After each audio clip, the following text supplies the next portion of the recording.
Hey, Saretsky here. As always, Canadian real estate market update with a particular focus on Vancouver. If you're getting sort of value or entertainment out of these videos, I'll ask you to hit thumbs up and subscribe. Questions, comments, put those below. I'm filming this week's video from my hotel room in Calgary. As you guys know, I've working on a couple projects here in Calgary on the real estate side. So always kind of keeping my eyes and ears close to the ground of the housing market. And I think obviously that's what gives me some ability to sort of sit here and put these videos together and to really have an open, honest discussion of what's happening. And when I started this channel, I don't know, 5-6 years ago, the whole intent and purpose was always to sort of be like one of the go-to sources to just provide information on the Canadian housing space, bullish or bearish. I just wanted to basically educate people and basically create a media company around that. And so I think this is a really pivotal time right now, right? If we look this week, the recent move up in interest rates again, there's so much happening in the mortgage market that there's going to be a lot of people that get caught offside. And so I think this is, when I'm filming this video right now, I think it's a critical time because, we had another inflation print out of the US today, higher than expectations, 8.6% CPI inflation on a year-over-year basis. So, the bond market reacts. The 2-year bond yield had its single largest increase on record, its single daily largest increase. So, what's happening is the entire bond markets are reacting to this, right? Like over this past week alone, you've had that Canada 5-year bond yield, which is really one of the most important metrics in Canadian housing. It determines the price of your 5-year fixed mortgage rate. That yield is basically screamed up to north of 3.3%. Again, we have not had the Canada 5-year bond yield at these levels since basically March of 2008. And if anybody remembers, what happened in 2008, September of 2008 in particular, bad things happened. And again, I'm not saying that we're going down that path, but the housing markets in Vancouver and Toronto are not designed for 5-year fixed mortgages at 5%, because 5% is where we're going in the next week or so. You will have mortgage rates at 5% on your fixed rate next week. And so again, if you're a buyer in this market right now and you're transacting, you have to understand, A, what is your optionality to be porting mortgages?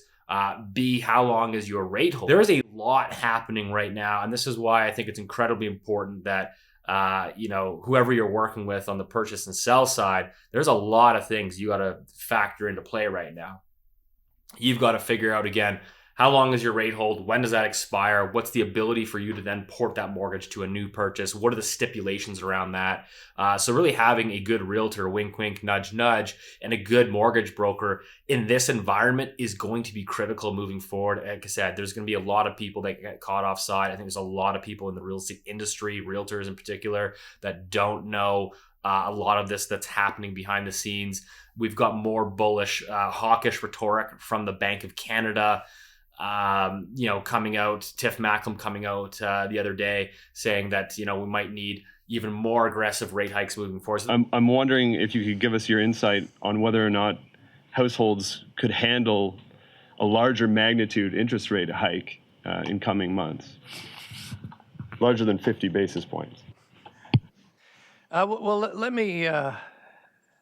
me go back and just review a few our recent monetary policy decisions. For some time, we have indicated that with inflation well above our target, with the economy overheating, we want to get our policy interest rate back into the neutral range quickly.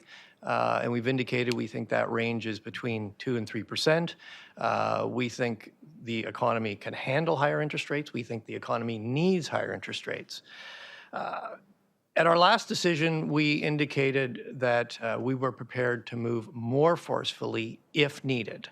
And last week, Deputy Governor Paul Beaudry also indicated that given that inflation looks like it's going to go higher before it eases, given that inflation has been broadening and the economy is overheating, the likelihood that we may need to go to the top of that 2 to 3% neutral range, or possibly somewhat above it, to bring inflation back to target has increased. So when we indicate that we're prepared to move more forcefully if needed. What we're indicating is we may need to take more steps, more interest rate steps to get inflation back to target, or we may need to move more quickly, may need to take a larger step. They're kind of positioning themselves to really, again, targeting an overnight rate of 3%, basically a doubling of interest rates from here by year end. And so you have to ask yourself, what does that mean for the housing market?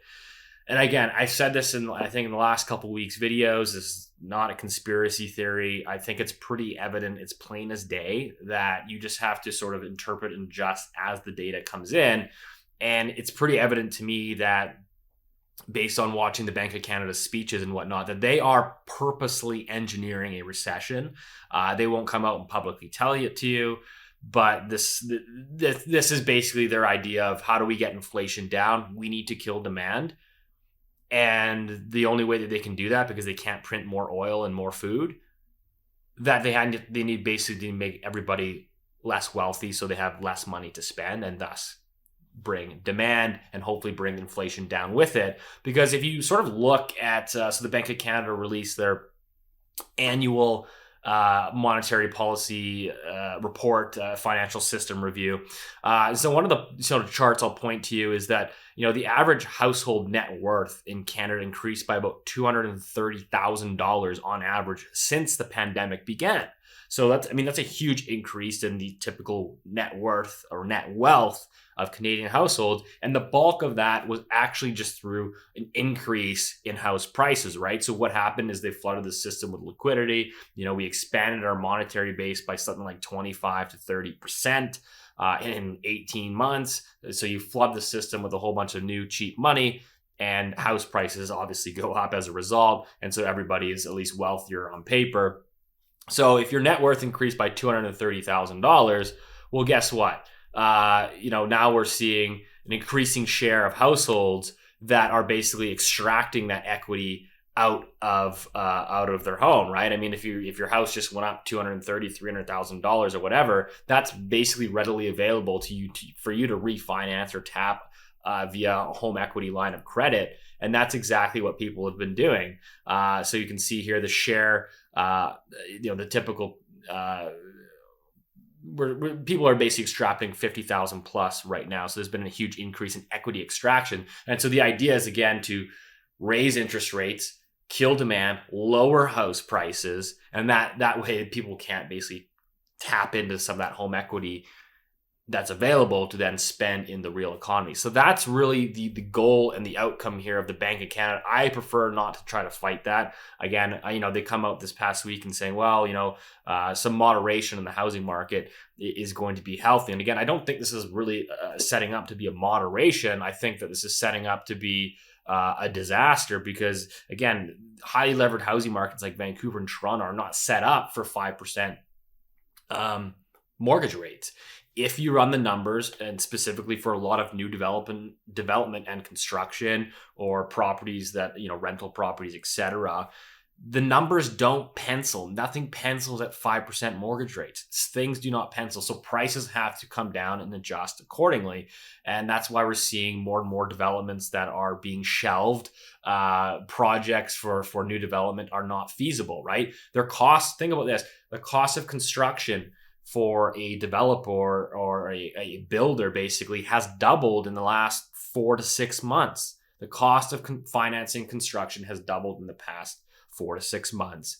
And the cost of building and supplies and material, etc., has not come down. And so what's the ability to then pass it on to the end user? Well, there isn't one right now, because they are basically getting choked out under higher debt servicing payments, etc. And so, one of the largest construction financing companies, Kingset Capital, says the industry canceled 4,600 units of housing in the past 3 weeks alone. And so this is, again, these are sort of the knock-on impacts. And so I always look at it and say, when I hear Tiff Macklem or any policymaker come out and talk about the housing market, I feel like I'm fairly well equipped to assess what is real or what is truthful and what is not. And again, I don't see this as a moderation. I think when you look at it and say, well, in May, Greater Toronto home sales fell to a 20-year low. That to me does not quite sound like a moderation. And so we'll kind of wait and watch and see how this plays out. But I think that these are extremely important times today. I think that, one other thing to sort of keep in mind here moving forward is, again, 4 to 6 months ago, the cost of borrowing on a 5-year fixed mortgage was about 2 to 2.5%. Now you're at 4.5%. We're going to be at 5% probably the next week or two. The typical homeowner now that is actually coming up for renewal, right? So every 5 years, you're typically renewing your mortgage. As long as you're paying your mortgage and as long as you're current on your mortgage, you can renew at your lender. Your lender basically does an auto renewal, but they will give you the prevailing rate. And so most homeowners that bought 5 years ago at the rates 5 years ago that are now renewing their mortgages, they will be subject to roughly on average about a 200 basis point increase. So I always say, well, how many homeowners out there are typically paying attention to where interest rates are? I will say this again. I think 99% of Canadians have no idea who Tiff Macklem is. They don't know. They probably don't care, but I think they're going to start to care.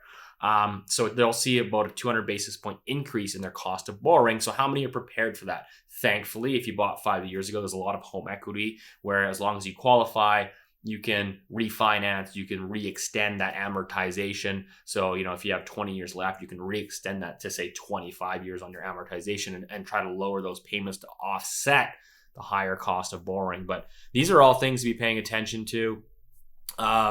Keep in mind, I think that there is an important metric as well, because everybody always talks about the highly levered Canadian housing market. There's about 35% of owners. So 35% of homeowners have a mortgage, and there's another 28% that don't have a mortgage.